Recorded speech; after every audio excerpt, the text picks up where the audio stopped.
The 31st of October, Rabbi Furst, Parsha Hashavua with Rashi, Lech Lecha. Right, thank you. This is as mentioned as Rabbi Shmuel for Yeshua, so I'm not sure you like there Zoom. Erev Shabbos Shir in Chumash, Rashi, Parsha Lecha, Erev Shabbos Tafshin Pei Vav. Okay, if you like, you can take a look here in the beginning here, and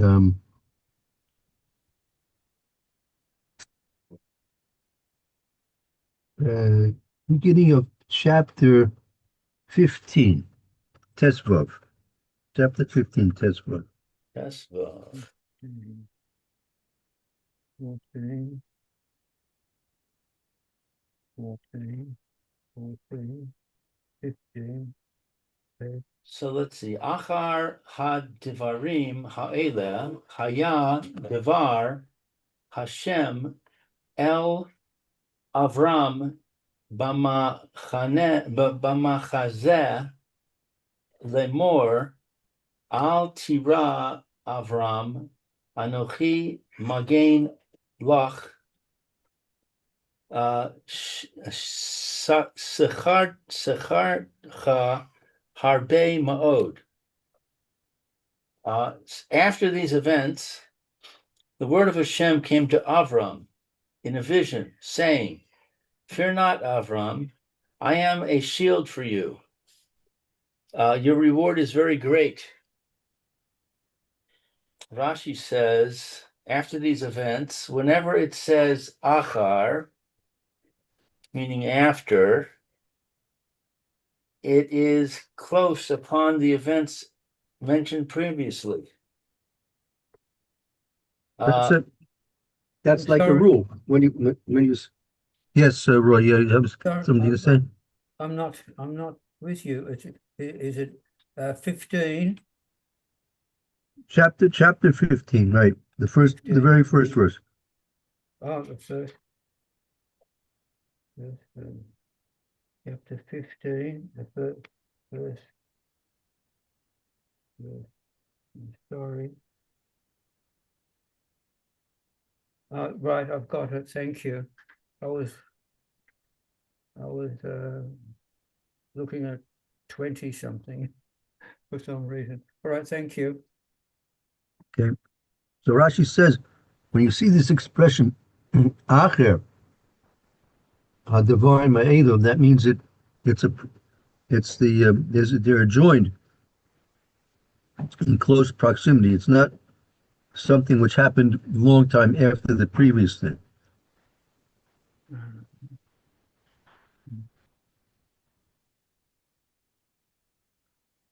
Okay. So continuing in Rashi, it is distant.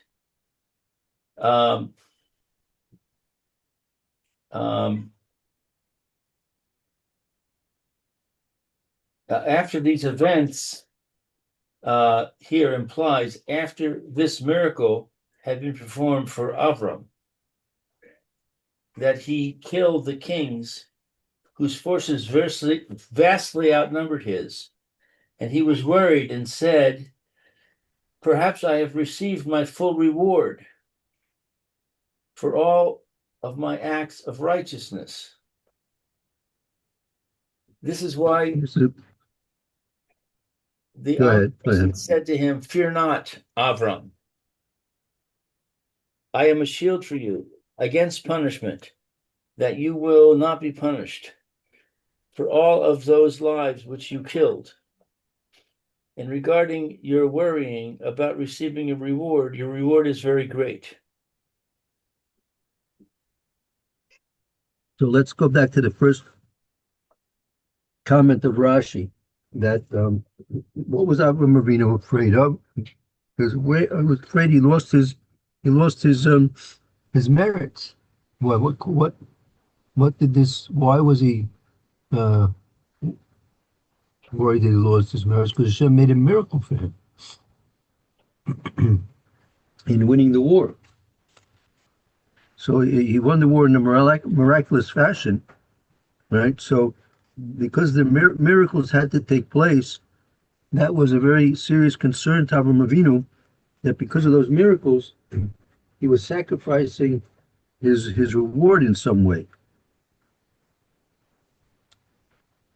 So that which you have to try and understand what the point is about that. Meaning, in general, Kadosh Baruch Hu, so to speak, is not not really interested in performing miracles. Right? What's the problem with miracles? There's a serious problem with miracles. Miracles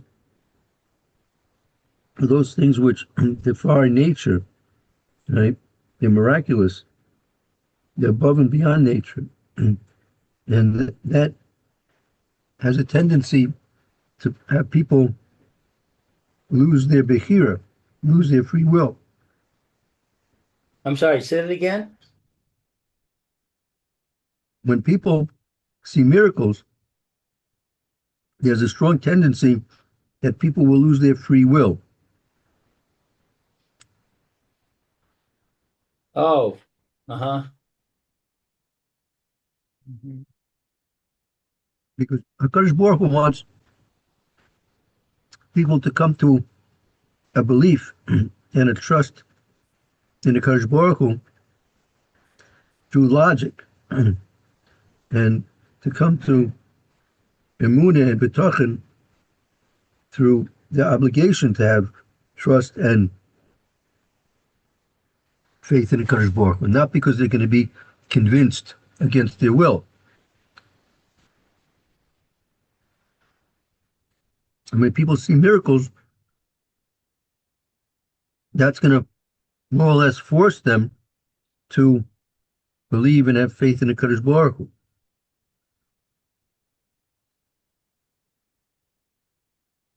I question that.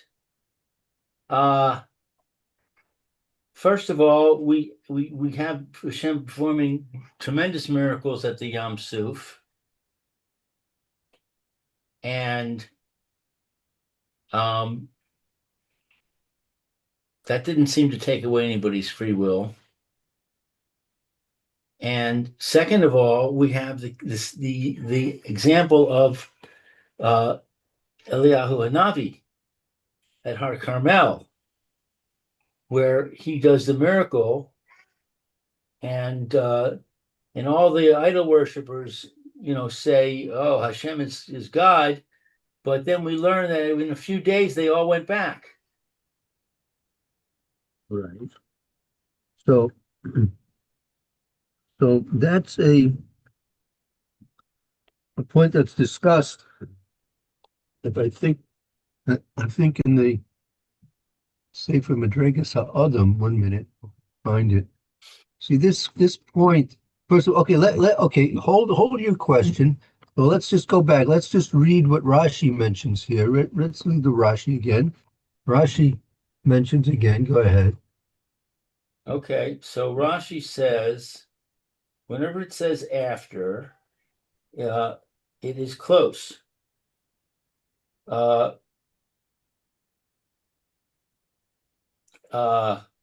When it says achar, when it says acharei, it's distant. Right. When it says achar hadvarim ha'ela, after this miracle had been performed for Avram, that he killed the kings whose forces vastly outnumbered his, and he was worried and said, "Perhaps I have received my full reward for all my acts of righteousness." That is why the Omnipresent said to him, "Fear not, Avram. I am a shield for you against punishment, that you will not be punished for all those lives which you killed. And regarding your worry about receiving your reward is very great."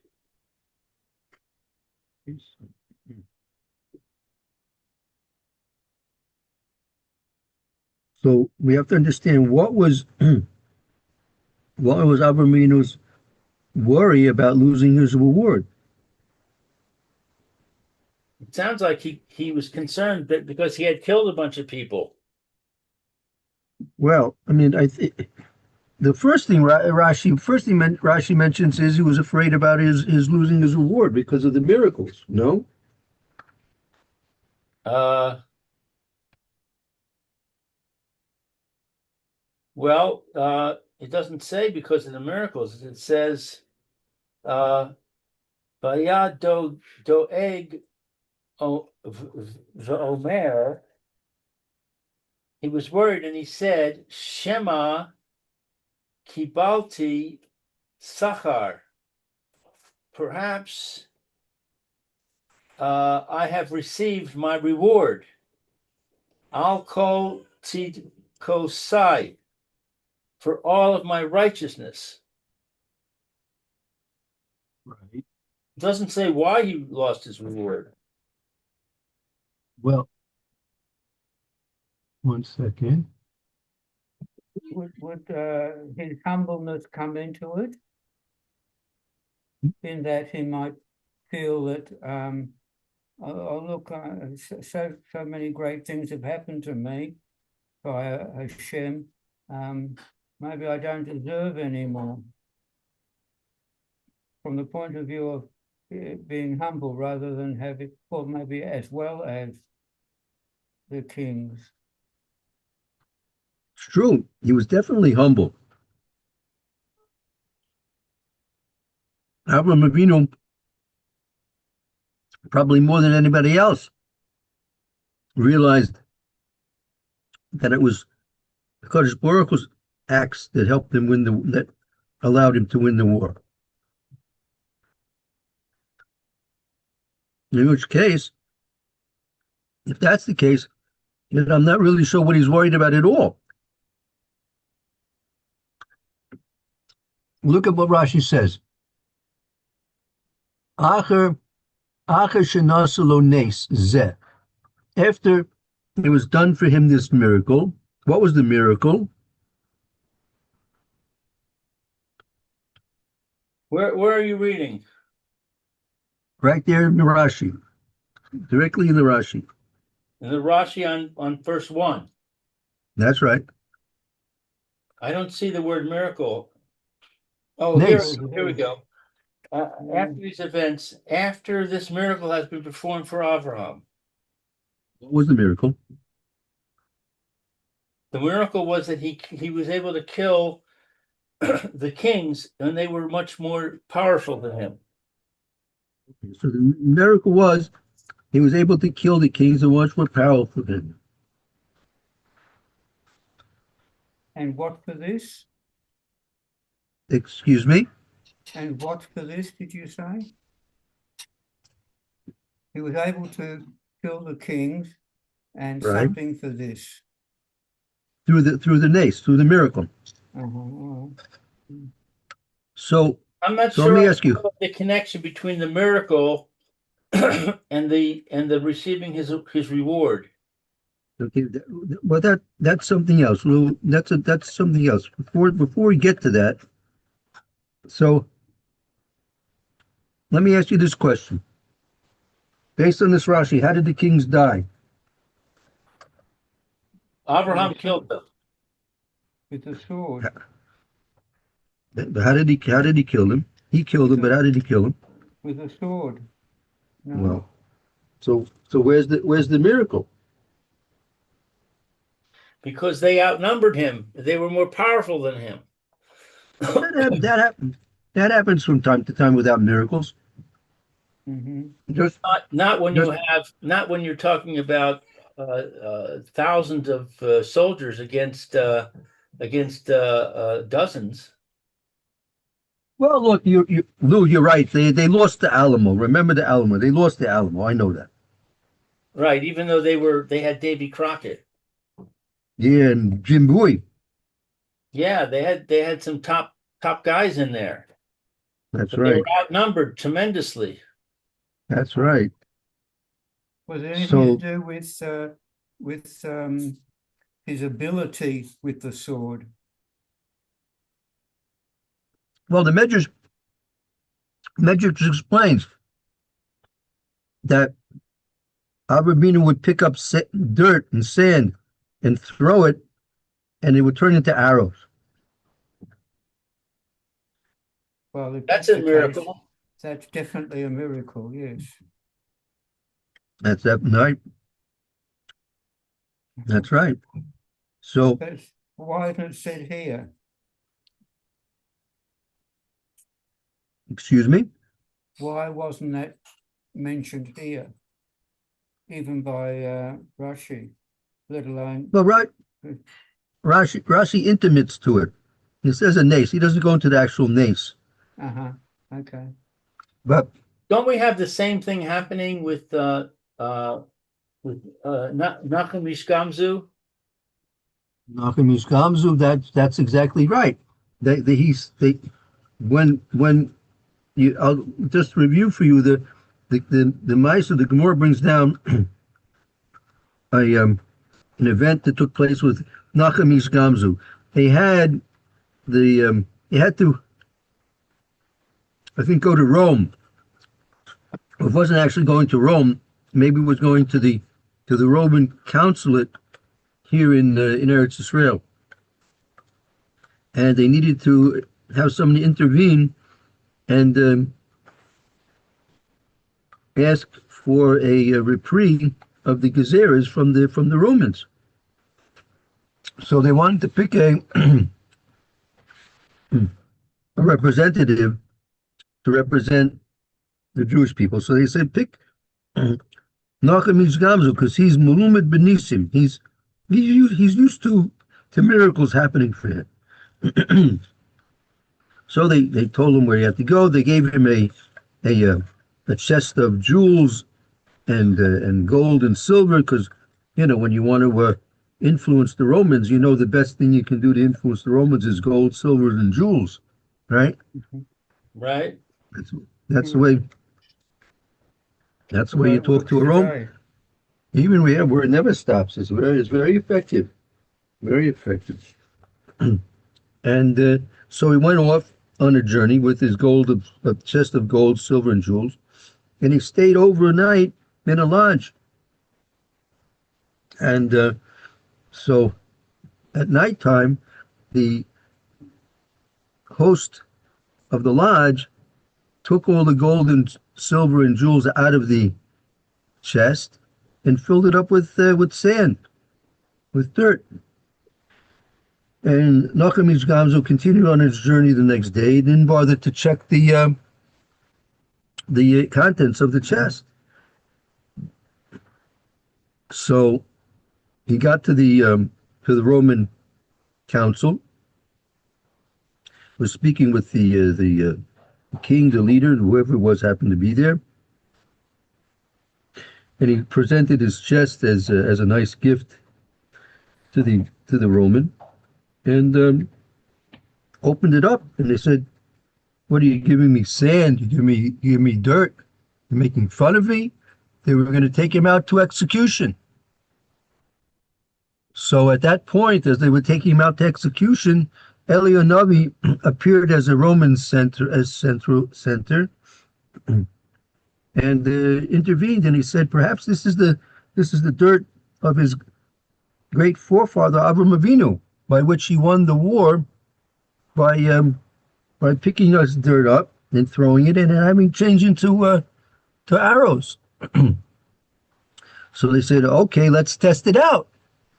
So there was a certain Medina, certain country that the Romans were having constant battles and wars with for many, many years, and they were never able to be victorious over this particular country. So I said, take this chest of sand out to the battlefield and throw it at the enemy and see if it doesn't change to arrows like it did for this Ish Gamzu's great forefather Abram. So they did that, and it turned into the sand, and the dirt changed into arrows miraculously as they threw it. And in fact, that was allowed them to overcome and be victorious over their arch enemy that they've been fighting for many, many, many years. So they were very happy about it. And of course, when they came back and they gave the report to the Roman king, the Roman king was very happy and overjoyed. He was very happy. And of course, he rescinded the decrees that they were going to be made over the Jews. And he said, by the way, the Ish Gamzu go into the my treasure vaults and take whatever you want and fill up your chest with all and everything that you want from my treasure vaults. Okay? Very good. So he did. He filled it up with gold and silver and jewels, pearls, everything you could imagine with tremendous value. And he took the chest full again with jewels and all the good stuff and proceeded to go back. And on his way back, he stayed in the same lodge as he stayed overnight on his trip going. On his trip coming back, he stayed in the same lodge, which actually there's another Rashi in this week's Parsha as well that says that when Avram Avinu went down to Mitzrayim, so he stayed in certain places along the way on his trip to Mitzrayim, and when he came back up out of Mitzrayim, he stayed at the same lodges as he did on his way down to Mitzrayim, as he did on his way exiting Mitzrayim. And that, as Rashi mentions there, is teaching us derech eretz.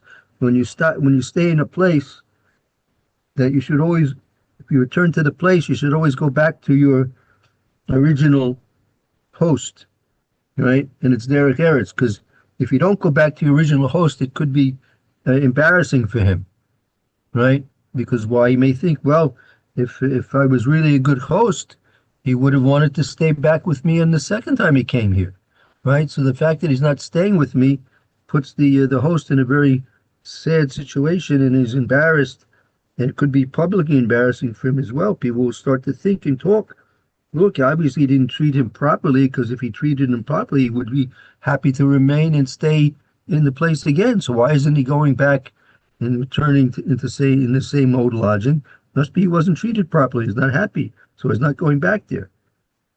That's just derech eretz. So Nachum Ish Gamzu, on his return trip from Rome, stayed at the same lodge he did overnight, right? And of course, the lodge host was very surprised that he was there, and he was alive, and he not only that had a whole chest of gold and silver. So he asked him what happened. So he told him what happened. So the lodge owner got the idea, the wrong idea. Hashem put it into his head, the wrong idea, that these Romans must like dirt. Must like dirt. Of course he didn't, because he didn't tell him all the stories about the dirt turning into arrows, right? So when the lodger saw that Nachum Ish Gamzu was successful in bringing dirt before the Roman, he said, well, okay, I'm going to bring a chest of dirt to the Roman. Right? Maybe I can get some free tax breaks or something like that. So he got him the next day. He got up on his in his wagon, whatever, with a chest full of dirt, and he went to the Roman, and he presented the chest of dirt to the Roman, and they killed him on the spot. Killed him on the spot. So he got his punishment, and Nachum Ish Gamzu got the decree rescinded. And so that's what some of the things that happened. That was some of the things that happened during that war with the Avram Avinu against the 4 kings that had previously defeated 5 kings. So the reason I mentioned that, Rabbi, thanks for reviewing that story. The reason I mentioned it is maybe it wasn't such a miracle. Maybe this dirt had that property. It worked for Abraham. It worked for Nachum. Well, I mean, it was still miraculous. I mean, Avram Avinu, when he set out, when Avram Avinu set out to do war, he didn't have some dirt detector that can show him which dirt changes to arrows and not.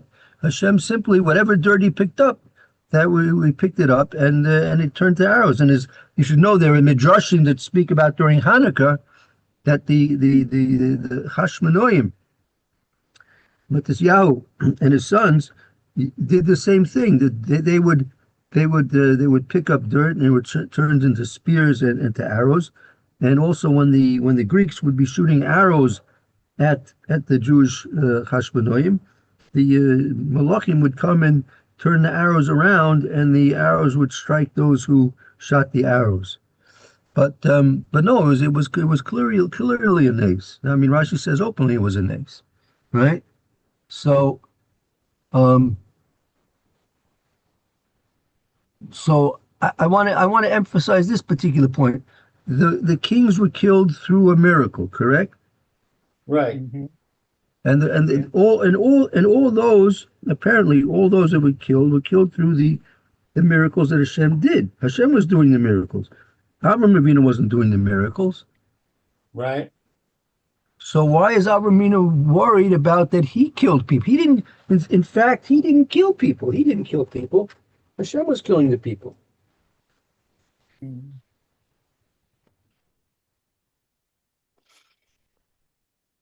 Maybe Abraham Avinu felt that he owed Hashem, and the way of doing this would be to rescind any reward Hashem was going to give him. Maybe he thought that way. I would say not maybe. I would say definitely. Definitely Avram Avinu had a chorus of told. Definitely Avram Avinu felt indebted to HaKadosh Baruch Hu for having him to win the war and to win the war in a miraculous way. Right? And anytime a person wins a war, wins a victory, he has to say thank you, Kadosh Baruch Hu. But even more so if it's going to be a victory that was done through miracles. Mhm. So he definitely felt that way.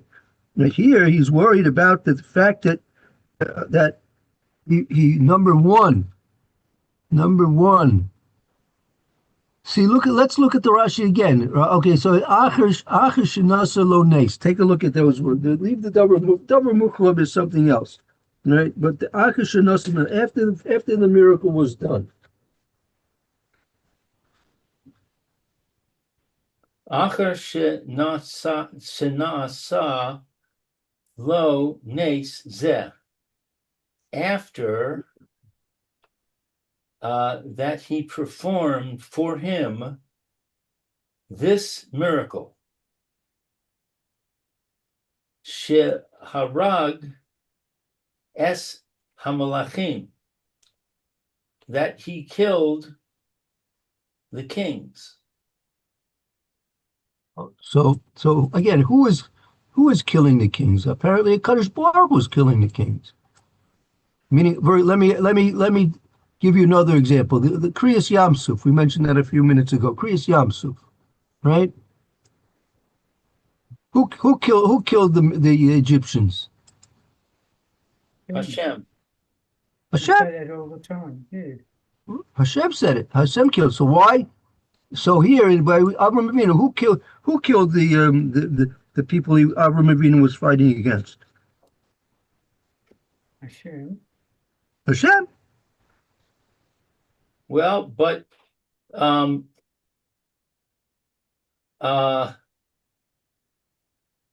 it says that I am a shield for you against punishment, that you will not be punished for all those lives which you killed. That's a tremendous problem. That statement. Well, since So- he didn't kill anybody, then he doesn't need to worry about anything. But if he had killed somebody, Right? But Rashi Exactly. is saying that he did kill them. no, but So- if he had killed them,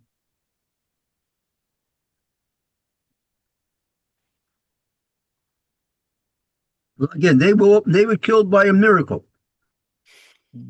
Well, but Abraham had a role. He was throwing the dirt. He was determining where the arrows would go, and that therefore he was also together with Hashem. He was causing them to die. case of So- Brahma. Yeah, that's also true. He's a groma. Hmm. But he So- was afraid that he'd be judged harshly because he killed people. That's a very serious thing. Why is he anxiety? Why is he filled with anxiety? Yeah. Right. What makes him anxious? Right. Is he Um.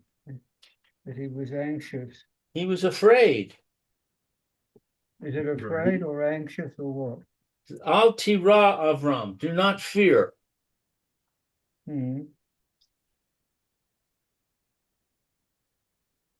I've got here that after these things means after this miracle had been wrought for him, in that he slew the kings and he was in, well, there you are, slew the kings and he was in great anxiety, saying, perhaps I've already received in this God-given victory reward for all my good deeds. So- Right. So he was worried, he was doeg, and he was beyira. What's that mean? Doeg is translated in my English as worried, and yira is translated as fear. Mhm. Okay, so what was he worried about, and what was he fearful about? According to this Rashi, he was worried that he lost his reward, that he used up his reward, Right. Mhm. and Now, he was afraid that um, he would be punished because he killed people. But we're saying he didn't kill people, even though right, it's expressed that way. we're saying that the miracle killed the people, right? Well, it The miracle, says, Al kol osan nafshos she haragta, the souls that you killed.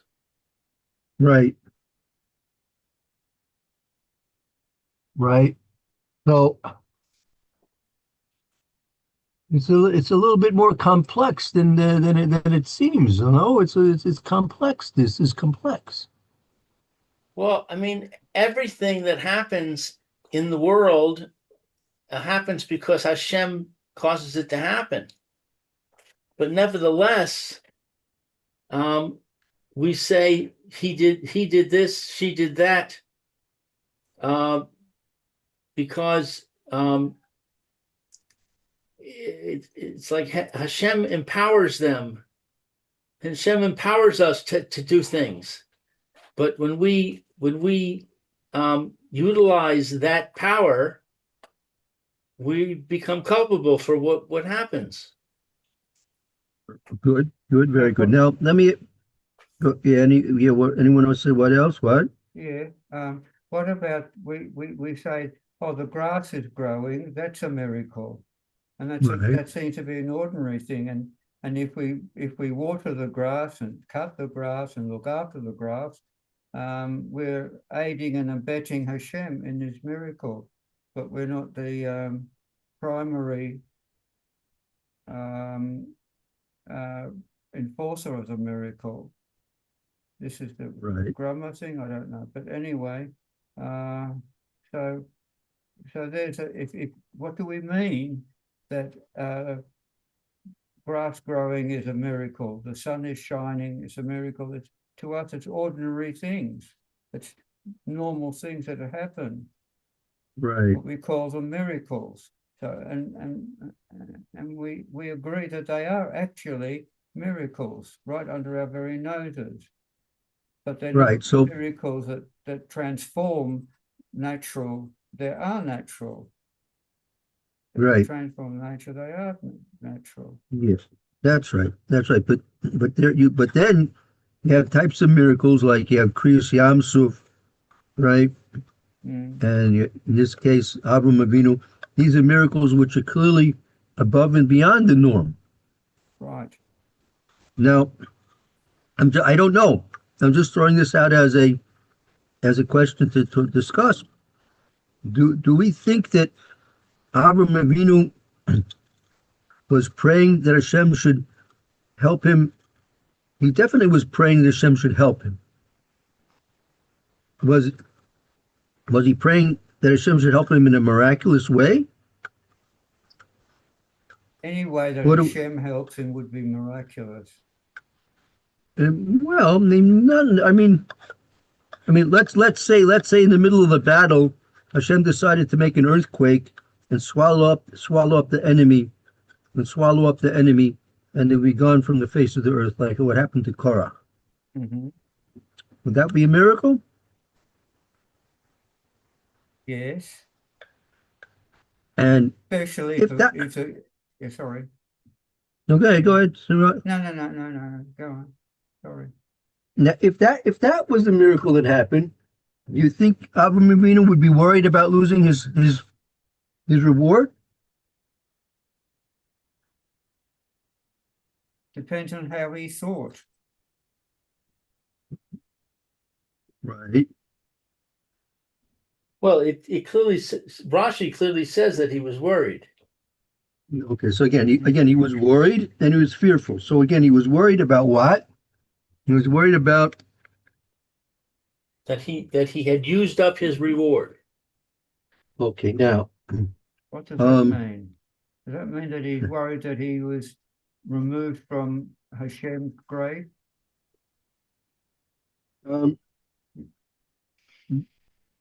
well,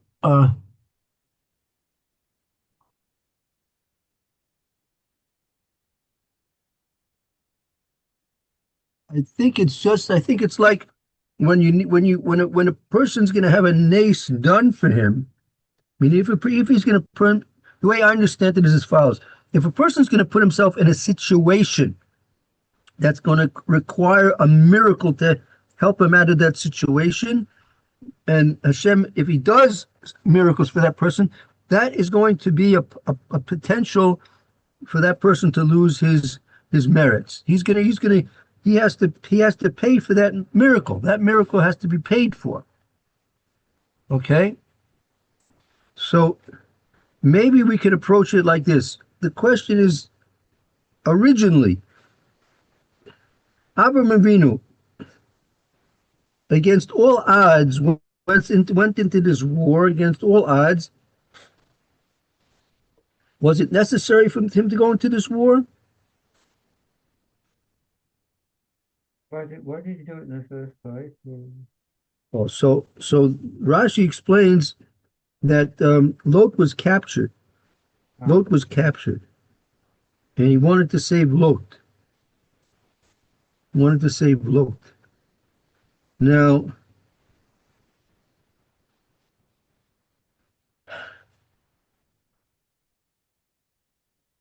it's a very big question. I don't know the answer to this. You have to research it thoroughly. The question is? Let me just put it this way: the question is followed: was Lot worth saving? Not for you to judge. Right. So it's not for me to judge. So that's why I said I have to research it. I have to see what Chazal say. I have to see what the Meforshim say. Right. I can't on my own come along and say whether Lot was fit to be saved. Well, Especially. Well, no. I mean, Chazal can tell us. Chazal will reveal to us the truth of the matter. Right. But in any event, let me put it this way. Avraham Avinu went to war because he wanted to save Lot. Okay?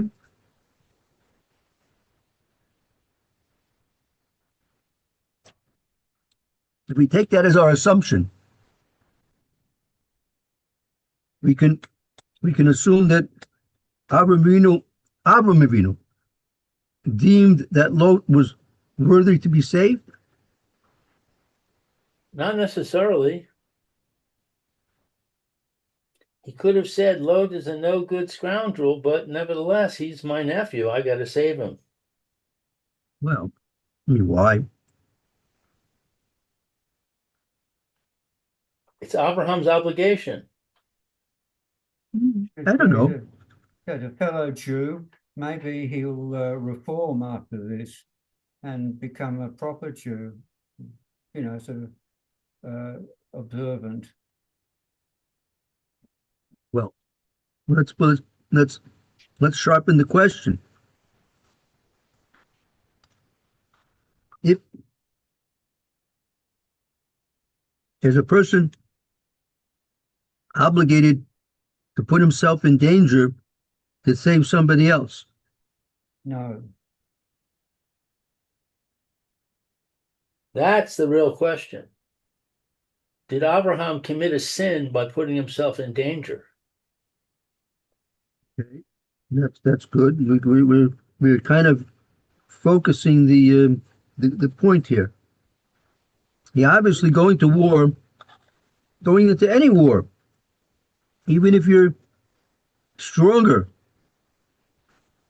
and greater than the enemy, it's still considered to be a dangerous situation. Are you allowed to place yourself in a dangerous situation to save somebody else? If I try to cross a 4-lane highway on foot, I'm not going to get any help from Hashem because I'm not allowed to do that. I'm not allowed to put myself in danger. And if Right. if Hashem does perform a miracle and causes the cars to not hit me, then I have to pay for that miracle. Right. Right. Good. Very good. But I'm paying for that miracle because I'm in the wrong, because I'm sinning. Correct. So maybe we'll say the same thing here. Maybe Abraham was in the wrong. He shouldn't have saved Lot because it was way against the odds. He couldn't possibly have succeeded based on nature. What would happen if he didn't save Lot? What would happen politically? What would happen on the human level, family? What would people say or do? Right. So as you may know, Rashi does explain that really um the whole strategy of the war was in order to lure Avram Avinu into the war, right? In order that they should be able to get Sarah, right? You remember the face that sank 1,000 ships, wasn't it? How did they say? What's the expression? A face that sank 1,000 ships. What's that? Yeah, that's the expression. Yeah, a face that sank 1,000 ships, right? Mm-hmm. So they were after Sarah. Sarah was one of the most beautiful women in the world. Mm-hmm. They wanted Sarah. So they decided, let's go to war. Let's capture Lot, the nephew of Avram Avinu. Avram Avinu, being a big tzaddik, will risk himself, even maybe violating halacha to save Lot, and we'll obviously be victorious over Avram Avinu, and then Sarah will be for us, right? Why couldn't I just go after Sarah full stop without all this Meshuggah minutes? I agree. I like your question. I agree with your question. No, why? It seems like a long way around. I'll tell you. It could be there. I would say like this in answer to your question. There were obviously many different considerations, political, military, cultural situations, why that war took place. Right? Don't forget that war was being waged for 13 years, if I'm not mistaken. They were waging that war for 13 years. That's a pretty long war, right? Yeah. So I would say there are many reasons, but I would say the reason about Sarah is the essential reason, right, for our purposes, right? The fact that they wanted peace, they were slaves to them, they weren't slaves to them, they rebelled against them, they didn't rebel against them, right? Mm-hmm. All those things are obviously true, but the reason that's relevant to us is that they really wanted to get Sarah. Now, obviously, I would say obviously we're talking about the motivation of the kings. The kings were interested in Sarah, not the privates in the armies. The privates in the army wouldn't probably get a look at Sarah if they tried to. The kings wouldn't get Sarah, just like the captors go. All that goes to the kings. So that was their motivation. They were willing to go to war, in addition to all the other things. They were willing to go to war. So the question is, when Avraham Avinu went to war against odds to save Lot, first of all, was it permissible for him to save Lot, to enter into Sakana to save Lot? Number one. That may not be according to halacha. And secondly, against all odds and depending on an ace. So it could be that Hashem is saying to Avraham Avinu was worried now. He was worried about an oynish that he had to kill these people, and it's true it was according to miracles, but those miracles were done on the necessity that he risked his life, perhaps unnecessarily. So Avraham Avinu maybe risked his life unnecessarily. And then he caused himself to be put into danger. And for HaKadosh Baruch Hu to save him from the danger, had to do miracles. So all the miracles were done, and therefore the miracles, he was afraid for the miracles that were done, because maybe those miracles were unnecessary, and it was not proper that he should put himself in a situation where the miracles were required to be done. And also the einish, that all these people that he killed, right, even though they were done out according to the miracles, but again, it was all through he was the catalyst for all of this. So maybe that's what he was really worried about.